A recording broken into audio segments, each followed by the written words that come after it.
हमारा पहला सवाल है आईपीएल में सबसे ज़्यादा कौन कमाता है। हमारा दूसरा सवाल है ट्रेन के डिब्बे पर एक्स क्यों बनाता है। हमारा तीसरा सवाल है अस्त्र और शस्त्र में क्या अंतर है।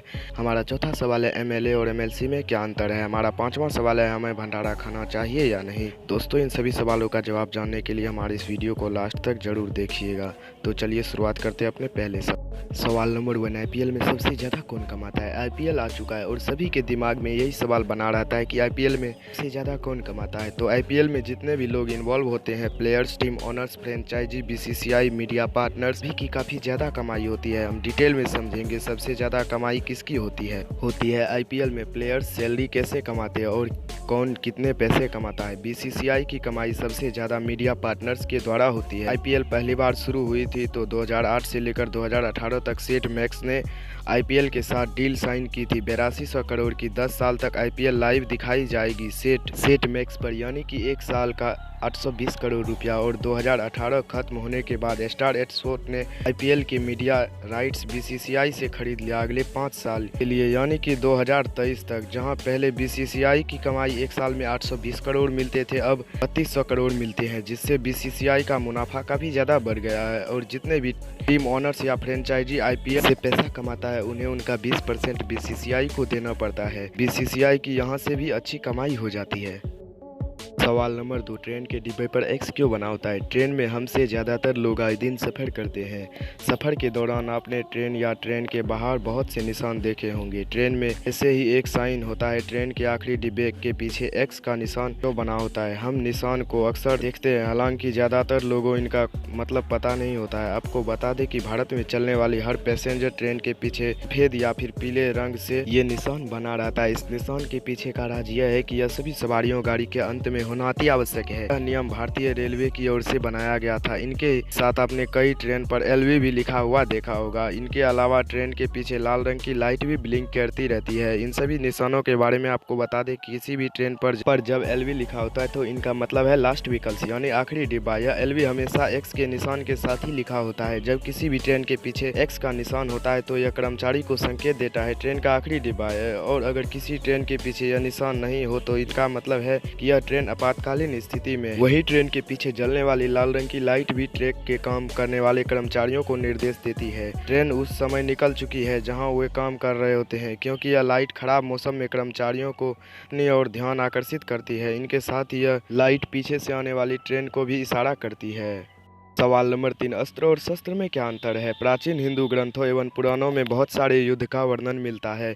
इन युद्धों में कई तरह के हथियार का प्रयोग का जिक्र होता है, जैसे धनुष, बाण, गदा, सुदर्शन चक्र, ब्रह्मास्त्र आदि। हथियारों का वर्णन करते समय प्रायः इसके लिए सामूहिक रूप से अस्त्र या शस्त्र का प्रयोग किया जाता है। वर्तमान युग में भी हथियारों की चर्चा करते समय प्रायः हम अस्त्र शस्त्र का प्रयोग करते हैं। हथियारों की प्रकृति के आधार पर उन्हें अस्त्र या शस्त्र कहा जाता है। तो चलिए समझते हैं अस्त्र और शस्त्र में क्या फर्क है। ऐसे हथियार जिनका प्रयोग दुश्मन पर फेंक कर किया जाए उन्हें अस्त्र कहा जाता है, जबकि उन हथियारों को जिन्हें हाथ से पकड़कर दुश्मन पर वार किया जाता है उन्हें शस्त्र कहा जाता है। अस्त्रों का प्रयोग करते समय प्रायः किसी मंत्र या तंत्र का जाप करके किया जाता है, जबकि शस्त्रों का प्रयोग ऐसे किसी मंत्र की आवश्यकता नहीं होती। अस्त्र बहुत ज़्यादा संहारक होती है, इससे बहुत ज़्यादा विनाश। कई ऐसे अस्त्र थे जिससे पूरी सृष्टि का विनाश संभव था, जबकि शस्त्र अपेक्षाकृत कम संहारक होते थे। इनमें एक बार में एक ही व्यक्ति पर वार किया जा सकता था। अस्त्र कुछ खास चुनिंदा लोगों के पास होता था, जबकि शस्त्र किसी के पास हो सकता था। ब्रह्मास्त्र,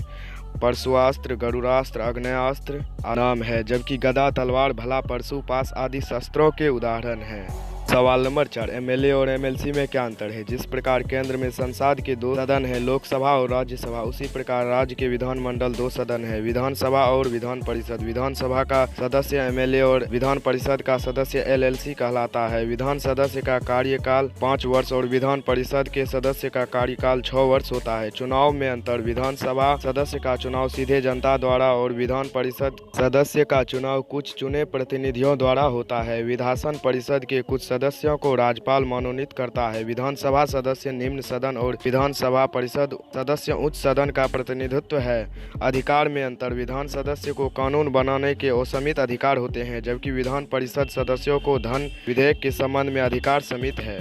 सवाल नंबर 5, हमें भंडारा खाना चाहिए या नहीं। अक्सर हमने देखा है कि किसी न किसी त्योहार पर, किसी न किसी विशेष स्थिति पर भंडारा करते हुए। क्या हमें भंडारा खाना चाहिए या नहीं। भंडारे में बना हुआ खाना कई प्रकार का होता है और सबसे विशेष बात इनमें यह है कि यह किसी कारण से भंडारा किया जा रहा है। अगर भंडारा किसी देवी देवता को प्रसन्न करके उनको भोग लगाकर किया जा रहा है, तो उनकी पूजा के प्रसाद के रूप में कर रहा है, तो उन्हें खाने से आपको फायदा होगा। आपको भगवान की कृपा मिलेगी, उस देवी की कृपा मिलेगी जिसके भोग के बाद आपको ये प्रसाद रूपी भंडारा खाने मिला है। पर कभी कभी ऐसे भंडारे भी किए जाते हैं जो आपकी परेशानियों, अपने जीवन में आए हुए कष्ट, किसी भी किस्म की विपदा को उतारने के लिए किए गए हो। अक्सर लोग जब किसी भी जीवन में बड़ी विपदा, परेशानी, परिवार में किसी की बीमारी या किसी की मृत्यु की वजह से भंडारा करते हैं, तो ऐसे भंडारा खाना विशेष रूप से नुकसानदायक होता है। जब भी आप ऐसे खाना, ऐसा भोजन ग्रहण करेंगे जो इंसान अपने दुख में आपको दे रहा है, पर जो भंडारा तेरहवीं पे होता है, ऐसे खाना खाने से इंसानों की शरीर की ऊर्जा कम हो जाती है, क्योंकि ये भंडारा जिनके द्वारा किया जा रहा है उनका मुख्य तिथि वो अब नहीं रहा, और जिनके लिए ये हो रहा है वो भी